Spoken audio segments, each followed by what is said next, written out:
BBA, BCA, BCom computer కోర్సులో 100% placement లభించే ఏకైక degree college కూకట్పల్లిలోని I3 degree college 8367215215. Andhra Pradesh ప్రభుత్వం 2025-26 ఆర్థిక సంవత్సరానికి సంబంధించి ఫుల్ బడ్జెట్ని ప్రవేశపెట్టింది. కూటమి ప్రభుత్వం ఏర్పడిన తర్వాత మొదట ఓట్ ఆన్ అకౌంట్ 2 సార్లు ప్రవేశపెట్టి ఆ తర్వాత మిగిలిన ఆర్థిక సంవత్సరానికి బడ్జెట్ ప్రవేశపెట్టింది. ఆ రకంగా చూస్తే ఫస్ట్ టైం ఫుల్ ఫ్లెడ్జ్డ్ ఆర్థిక సంవత్సరానికి సంబంధించినటువంటి బడ్జెట్ని ఆర్థిక శాఖ మంత్రి పయ్యావుల కేశవ్ శాసనసభలో ప్రజెంట్ చేశారు. పయ్యావుల కేశవ్ ప్రసంగంలో ఉన్నటువంటి హైలైట్స్ ఏంటి, బడ్జెట్ పరంగా ఉన్నటువంటి అంశాలతో పాటు రాజకీయంగా కూడా ఇందులో ప్రాధాన్యాలు ఉన్నాయి. అలానే ఈ బడ్జెట్లో ముగ్గురికి సంబంధించినటువంటి ఐడియాలజీని ఇన్కార్పొరేట్ చేసేటువంటి ప్రయత్నం చేశారు. ఆబ్వియస్గా ఆంధ్రప్రదేశ్ సీఎంగా ఉన్నటువంటి చంద్రబాబు నాయుడు ఆయన విధి విధానాల గురించి చెబుతూనే మరోవైపు 2 రంగాలకి ప్రాధాన్యత ఇస్తూ ఆ రంగాలకి ప్రాతినిధ్యం వహిస్తున్నటువంటి మంత్రుల ప్రస్తావన కూడా ఎక్కువగా జరిగింది. ఆ ఇద్దరు ఎవరో కాదు, ఒకరు డిప్యూటీ సీఎం పవన్ కళ్యాణ్, మరొకరు విద్యాశాఖ మంత్రి, ఐటీ శాఖ మంత్రి నారా లోకేష్.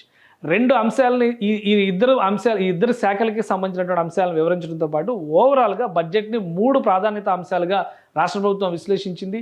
ఆ క్రమంలోనే సామాజిక భద్రత విషయంలో ఈ 2 శాఖలకి సంబంధించి అటు విద్యాశాఖకి ఇటు గ్రామీణాభివృద్ధి శాఖకి ప్రత్యేకమైనటువంటి ప్రాధాన్యం ఇచ్చారు. ఆ ప్రసంగంలో ఉన్నటువంటి ప్రత్యేక అంశాలు ఏంటి, మరీ ముఖ్యంగా పయ్యావుల కేశవ్ ప్రసంగం చదువుతున్నంతసేపు కూడా ఆయన పక్కనే డిప్యూటీ సీఎం పవన్ కళ్యాణ్ కూర్చుని ప్రసంగాన్ని వినడం, ఆయన చెప్తున్నటువంటి పాయింట్స్ని అండర్లైన్ చేసుకోవడం, ఇది ఆసక్తికరంగా మారి దగ్గరుండి పవన్ కళ్యాణ్ ఈ బడ్జెట్ ప్రసంగం చేయించినట్టుగా కనిపిస్తుంది. సో బడ్జెట్లో ఎలాంటి ప్రాధాన్యాల్ని ఎలాంటి అంశాలని పయ్యావుల కేశవ్ ప్రస్తావించారు ఒకసారి చూద్దాం. ఇది పయ్యావుల కేశవ్ ప్రసంగానికి సంబంధించినటువంటి డాక్యుమెంట్. ఈరోజు శాసనసభలో ఆయన చదివినటువంటి డాక్యుమెంట్. ఇదే డాక్యుమెంట్ని శాసన మండలిలో మున్సిపల్ శాఖ మంత్రి నారాయణ ప్రజెంట్ చేశారు. సో బడ్జెట్ ప్రారంభం అనేది నార్మల్గానే ప్రారంభించారు, కానీ ఇందులో చెప్పినటువంటి చాలా అంశాలని అండర్లైన్ చేస్తూ హైలైట్ చేస్తూ ఇందులో కొన్ని అంశాలను ప్రస్తావించారు. 2 అంకెల అభివృద్ధిని సాధించడమే లక్ష్యంగా ఈ బడ్జెట్ని తీసుకొస్తున్నట్టుగా ఆయన ప్రకటన చేశారు. దాంతోపాటు 93% సీట్లు, 57% ఓట్లు ఈ అంశం, ఎందుకంటే రాజకీయ అంశాలను ప్రత్యేకంగా పయ్యావుల కేశవ్ ఇందులో చెప్పారు. గత 5 ఏళ్లలో గత ప్రభుత్వం చేసినటువంటి పరిపాలనలో జరిగినటువంటి అంశాలను కూడా కోట్ చేస్తూ ఆర్థిక వ్యవస్థ కుప్పకూలిందనేటువంటి విషయాల్ని విశ్లేషిస్తూ అప్పులు భారీగా పెరగడం, పరిపాలన చేపట్టే నాటికి ఉన్నటువంటి రాష్ట్ర ఆర్థిక స్థితిని వివరించేటువంటి ప్రయత్నం ఈ ప్రసంగంలో జరిగింది. అలానే చంద్రబాబు నాయుడు గారి నాయకత్వంలో జరుగుతున్నటువంటి నిర్ణయాలపైన కూడా ఆయన ప్రశంసలు కురిపించారు. 1995లో వచ్చినటువంటి సంస్కరణల యుగంలో చంద్రబాబు నాయుడు పాత్ర ఏంటి, 2014లో తీసుకున్నటువంటి నిర్ణయాలేంటి, 2024 ఏ విధంగా మార్గదర్శకత్వం వహించబోతున్నారు చంద్రబాబు నాయుడు అనేది విశ్లేషించారు ఈ బడ్జెట్ ప్రసంగంలో. ఇక సామాన్యులతో సంతోషమే రాజు సంతోషం, వారి సంక్షేమమే ఆయన సంక్షేమం, కౌటిల్యుడు అర్థశాస్త్రంలో చెప్పినటువంటి కొటేషన్ కోట్ చేస్తూ రాజు తన వ్యక్తిగత ప్రయోజనాలు సంక్షేమం గురించి ఎన్నడూ ఆలోచించకూడదు, ప్రజల ఆనందంలోనే తన ఆనందాన్ని పొందడం కోసం ఎల్లప్పుడూ ప్రయత్నించాలి. ఈ కోర్సుని చెప్తూ గత ప్రభుత్వ హయాంలో జరిగినటువంటి తప్పిదాలు, గత ప్రభుత్వ పాలనలో విధ్వంసకర విధానాల తర్వాత గౌరవనీయ ముఖ్యమంత్రి మన రాష్ట్రాన్ని పారదర్శక సంక్షేమం మరియు శాంతి భద్రతతో కూడిన పాలనతో ప్రగతి పదం వైపు నడిపిస్తున్నారు అంటూ ఇందులో విశ్లేషించారు. ఇక 1990వ దశకంలోనే విజన్ 2020 ఇచ్చినటువంటి చంద్రబాబు నాయుడు ఇప్పుడు విజన్ 2047 ఎందుకు ఇచ్చారనేటువంటి అంశాన్ని కూడా విశ్లేషించారు. 15% పైగా రాష్ట్ర స్థూల దేశీయ ఉత్పత్తి వృద్ధి రేటును స్థిరంగా సాధించడం, తలసరి ఆదాయాన్ని పెంచడం, పేదరికాన్ని రూపుమాపడం ద్వారా అభివృద్ధి ఫలాలని అత్యంత అణగారిన వర్గాలకి అందించడమే దీని లక్ష్యం. అంటే ప్రధానంగా బడ్జెట్ రూపకల్పనలో ఎక్కువ అంశాలు కనబడింది. స్వర్ణాంధ్ర 2047 లక్ష్యంగానే జరిగింది. ఎలకేషన్స్ కూడా 10 సూత్రాలని కేటాయిస్తూ వివిధ రంగాలని ప్రత్యేకంగా విభజించి ఆయా రంగాలకు ఇస్తున్నటువంటి కేటాయింపులపైన కూడా ఆయన బడ్జెట్ ప్రసంగంలో ప్రత్యేకమైనటువంటి ప్రాధాన్యం ఇచ్చారు. అందుకనే మొదటి అంశాల విషయంలో చూస్తే కనుక చంద్రబాబు నాయుడికి సంబంధించి 4.0 ఆర్థిక విధానాలు, ఇవన్నీ కూడా ఆంధ్రప్రదేశ్కి సంబంధించినటువంటి ఆర్థిక విధానాలు. అలానే గత ప్రభుత్వ హయాంలో 93 కేంద్ర ప్రాయోజిత పథకాలని పూర్తిగా నిలిపివేశారు. ఇది కేంద్ర ప్రాయోజిత పథకాలంటే సెంట్రల్లీ స్పాన్సర్డ్ స్కీమ్స్ అనేవి ఏంటంటే CSS అంటారు. ఈ స్కీమ్స్ వల్ల ఏంటంటే రాష్ట్ర ప్రభుత్వం కొంత మ్యాచింగ్ గ్రాంట్ ఇస్తే మిగతా అమౌంట్ని కేంద్ర ప్రభుత్వమే భరిస్తుంది. కానీ అలాంటి పథకాలు 93 పథకాలని గత ప్రభుత్వం ఆపేసింది. 93 పథకాలు అంటే రాష్ట్రానికి తీవ్రమైనటువంటి అన్యాయం జరిగిందనేటువంటి విషయాన్ని ఆయన విశ్లేషించారు. 93,071 కోట్ల రూపాయల బకాయిలను చెల్లించడం ద్వారా 74 పథకాలని మా ప్రభుత్వం పునఃప్రారంభించింది. సో ఆ బకాయిలు అప్పుడు చెల్లించలేదు కాబట్టి ఇప్పుడు 9,371 కోట్ల రూపాయలని కూటమి ప్రభుత్వం చెల్లించింది. ఫలితంగా 93 పథకాల్లో 74 పథకాల పునరుద్ధరణ జరిగింది. మిగతా పథకాలపైన కూడా కసరత్తు జరుగుతుంది అనేటువంటి విషయాన్ని దానివల్ల అంటే కేంద్ర ప్రభుత్వం నుంచి మన రాష్ట్రానికి మరిన్ని నిధులు లభించాయి దీనివల్ల. ఎందుకంటే మ్యాచింగ్ గ్రాంట్లు ఇస్తే ఇచ్చేటువంటి పనులు, జల్ జీవన్ మిషన్ అనేది ఒక ప్రబలమైనటువంటి ఉదాహరణ. మ్యాచింగ్ గ్రాంట్ ఇచ్చి ఉంటే కనుక రాష్ట్రానికి మరిన్ని నిధులు వచ్చి ఉండేవి, కానీ అది జరగలేదు. ఇప్పుడు ప్రత్యేకమైనటువంటి మినహాయింపులతో 2028 వరకు జల్ జీవన్ మిషన్ని ఆంధ్రప్రదేశ్లో కొనసాగించాలనేటువంటి విజ్ఞప్తిని కూటమి ప్రభుత్వం చేసింది, అది కన్సిడర్ చేసింది. అలానే నీటిపారుదల, రహదారులు, ఇతర పనులకు సంబంధించినటువంటి బకాయిలను చెల్లించడం, ఇవన్నీ కూడా గతంలో చేయకపోవడం వలన రహదారి వ్యవస్థ ఆంధ్రప్రదేశ్లో అత్యంత దయనీయంగా మారిందనేది. 12,735 కోట్ల రూపాయల బకాయిలను చెల్లించడం ద్వారా రాష్ట్ర ఆర్థిక వ్యవస్థ పునరుత్తేజం పొందింది. అలానే పంచాయతీలు మరియు మున్సిపాలిటీలను బలోపేతం చేయడానికి 2,793 కోట్ల రూపాయలు ఆర్థిక సంఘం నిధుల్ని మా ప్రభుత్వం చెల్లించింది. అంటే అడ్మినిస్ట్రేషన్లో ఏంటంటే ఇవన్నీ భాగం. ఒక విషయంలో ఒక నిర్ణయం తీసుకునేటువంటి క్రమంలో రాష్ట్రానికి కేంద్రానికి సమన్వయం. ప్రభుత్వాలు పార్టీలు ఏర్పాటు చేయవు, ప్రభుత్వాలు ప్రజలు ఎన్నుకున్న తర్వాత ప్రజల కోసం పనిచేసేందుకు ఏర్పాటు అవుతుంది. కానీ పార్టీల రీతిలో కనుక భేదాభిప్రాయాలు ఉంటే ఆ ప్రభుత్వాల మధ్య సమన్వయం లేకపోతే జరిగేటువంటి నష్టం ఇది. కానీ వైసీపీ ప్రభుత్వానికి కేంద్ర ప్రభుత్వానికి అప్పట్లో మంచి అండర్స్టాండింగ్ ఉండేది. కానీ ఎందుకు వీటన్నిటిని నిర్లక్ష్యం చేశారనేటువంటికి సమాధానం ఎప్పటివరకు లేదు. ఇక మీద వస్తుందో లేదో చెప్పలేము మనం. సో వీటన్నిటిని వివరించారు. అలానే గత ప్రభుత్వం ఆర్థిక పాలనా పగ్గాలు చేపట్టాక రాష్ట్ర అభివృద్ధి, మా ప్రభుత్వం చేపట్టాక రాష్ట్ర అభివృద్ధి గాడిలో పడింది. సో ఈ అంశాలను వివరించారు. ఇందులో మరికొన్ని ముఖ్యమైనటువంటి అంశాలు కూడా ఉన్నాయి. సో ఆంధ్రప్రదేశ్లో వివిధ రంగాలకు సంబంధించి, ఒక ఐటీ రంగం అనే కాదు, వ్యవసాయ రంగం అనే కాదు, అన్ని రంగాలకి సంబంధించి చంద్రబాబు నాయుడు గారి విజన్ ఎలా ఉంది, దానికి తగ్గట్టుగా జ్ఞాన ఆధారిత ఆర్థిక వ్యవస్థలో నిరంతర నైపుణ్యాలను మెరుగుపరుచుకోవడం చాలా కీలకం. అంటే స్కిల్లింగ్ మీద, స్కిల్ డెవలప్మెంట్ మీద పెడుతున్నటువంటి ఫోకస్ని వివరిస్తూ విద్యాశాఖ పాఠశాల విద్యకు సంబంధించి తీసుకొస్తున్నటువంటి సంస్కరణలపైన ముఖ్యంగా మంత్రి నారా లోకేష్ పేరు ప్రస్తావించి మరి ఈ అంశాలని ఆయన వివరించారు. ఏంటంటే గత ప్రభుత్వపు దుర్మార్గపు పాలనా కాలంలో రాష్ట్ర ఆర్థిక వ్యవస్థపై దృష్టి సారించకపోవడం నిర్లక్ష్యం. అంటే ఇది పొలిటికల్ ప్రసంగంగానే కనిపిస్తుంది ఇది, కానీ దీని గురించి అంత ప్రాధాన్యం ఇవ్వాల్సినటువంటి అవసరం లేదు. నిర్లక్ష్యం మరియు తప్పుడు విధానాలు, సో వాళ్ళు అలాంటివి చేశారు కాబట్టి ఇక్కడ అవకాశం వచ్చింది కాబట్టి, సో దానికి ఒక పరిష్కారాన్ని చెప్పారు. ఇలాంటి పరిస్థితుల్లో విద్యా వ్యవస్థను చక్కదిద్దే అత్యంత కఠినమైన బాధ్యతను మంత్రి నారా లోకేష్ గారు తన భుజస్కంధాల మీద వేసుకున్నారు. సో అంటే ఆ పాఠశాల విద్యలో ఎటువంటి మార్పులు తేబోతున్నారనేటువంటి అంశాలను వివరించారు. మీరు సంవత్సరానికి ప్రణాళిక వేస్తే వరి నాటండి, దశాబ్దానికి ప్రణాళిక వేస్తే చెట్లు నాటండి, జీవిత కాలానికి ప్రణాళిక వేస్తే ప్రజలకు విద్య నేర్పండి. చాలా ఇంపార్టెంట్ స్లోగన్ ఇది. ఒక విధంగా ఇప్పుడు అందరూ వినాల్సినటువంటి అంశం అనమాట.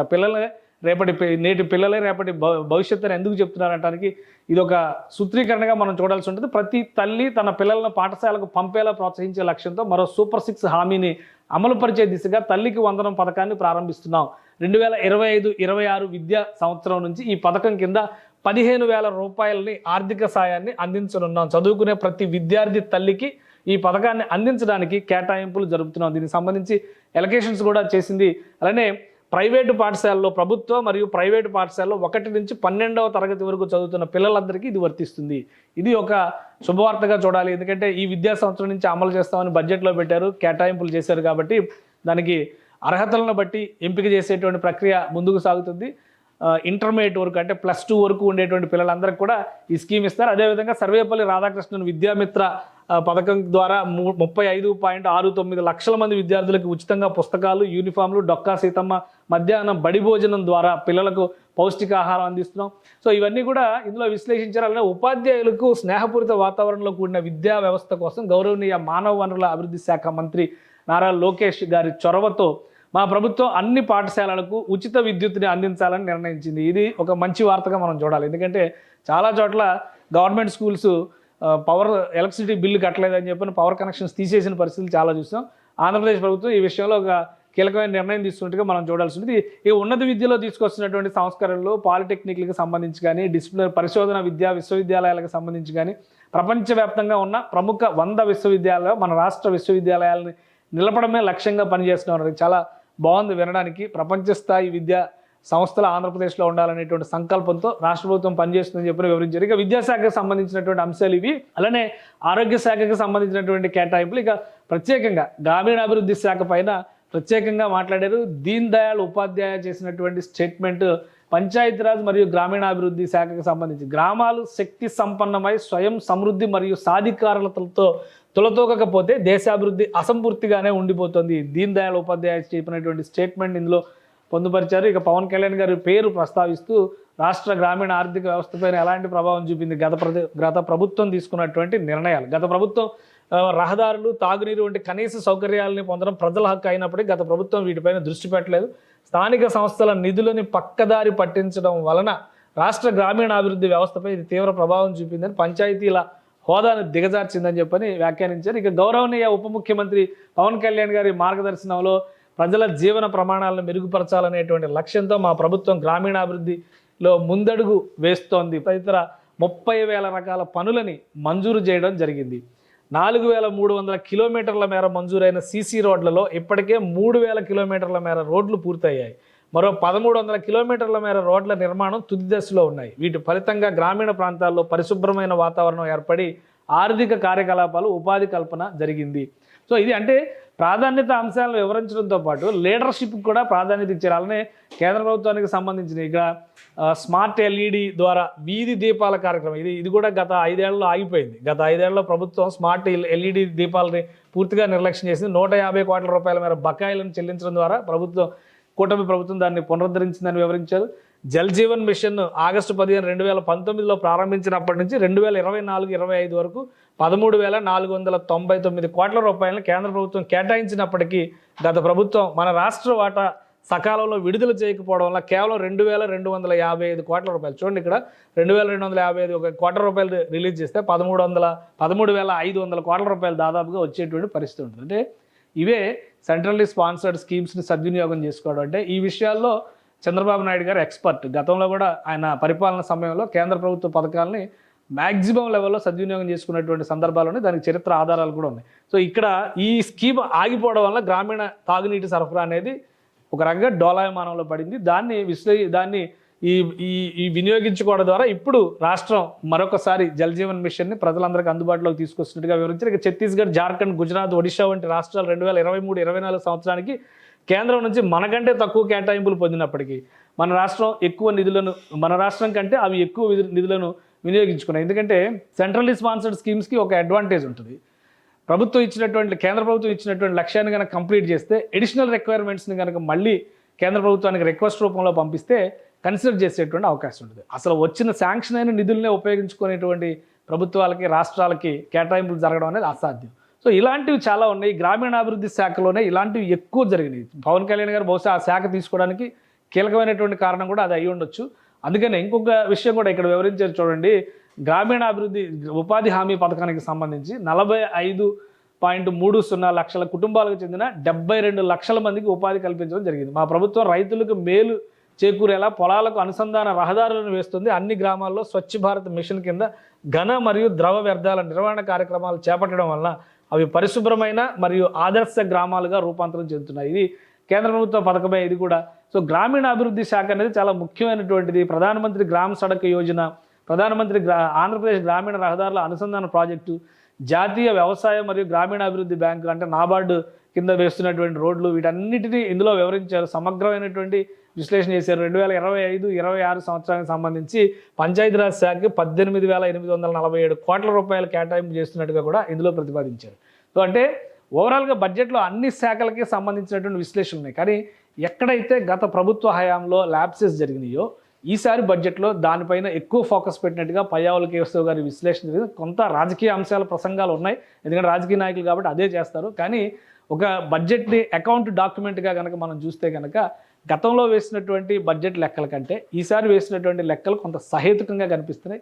ముఖ్యంగా సెంట్రల్లీ స్పాన్సర్డ్ స్కీమ్స్ని సద్వినియోగం చేసుకునే దిశగా ఆంధ్రప్రదేశ్ ప్రభుత్వం అడుగులు వేస్తుందనడానికి అనేక నిదర్శనాలు ఇందులో కనిపిస్తున్నాయి. సుమన్ టీవీలో మీ పర్సనల్ అండ్ బిజినెస్ ప్రమోషన్స్ కోసం కింది నెంబర్కి కాంటాక్ట్ చేయండి.